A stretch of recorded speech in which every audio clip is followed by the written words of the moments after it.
वित्तीय संकट से जूझ रहे लक्ष्मी विलास बैंक के कामकाज पर 17 नवंबर को सरकार ने रोक लगा दी थी। साथ ही इस बैंक से पैसे की निकासी पर भी लिमिट तय कर दी।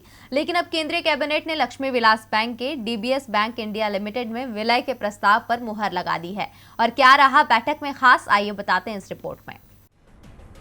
केंद्रीय मंत्रिमंडल ने संकटग्रस्त लक्ष्मी विलास के डीबीएस बैंक इंडिया लिमिटेड में विलय के प्रस्ताव पर मुहर लगा दी है। बुधवार को हुई कैबिनेट की बैठक में एटीसी में एफडीआई को भी मंजूरी दी गई। National investment and infrastructure fund में 6,000 करोड़ रुपए के निवेश को भी मंजूरी दी गई है।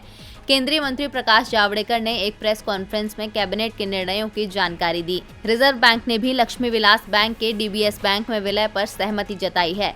प्रकाश जावड़ेकर ने कहा कि लक्ष्मी विलास बैंक की हालत खराब करने के लिए दोषी लोगों पर कार्रवाई की जाएगी और बैंक के किसी भी कर्मचारी की छंटनी नहीं होगी। आरबीआई ने 17 नवंबर को दक्षिण भारत केंद्रित लक्ष्मी विलास बैंक को 1 महीने के मोरेटोरियम पर डाल दिया था। आरबीआई ने बैंक को आदेश दिया था कि अगले 1 महीने तक बैंक से कोई भी ग्राहक 25,000 रुपए से ज्यादा नहीं निकाल पाएगा। आरबीआई के इस फैसले का असर बैंक के शेयरों पर दिख रहा है, लेकिन अब विशेष स्थिति में बैंक से 5 लाख रुपए निकाले जा सकते हैं।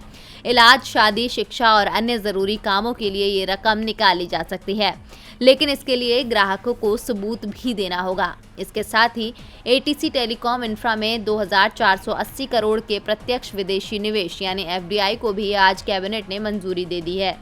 टाटा समूह की कंपनी एटीसी के 12% शेयर एटीसी पैसिफिक एशिया ने लिए हैं। इसके अलावा प्रधानमंत्री की अध्यक्षता में आज कैबिनेट और आर्थिक मामलों की मंत्रिमंडलीय समिति सीसीईए की बैठक में कई अहम निर्णय लिए गए।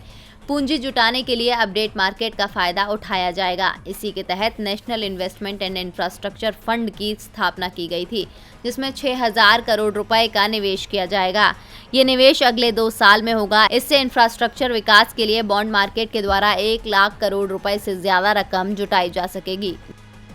डीबी लाइव की रिपोर्ट।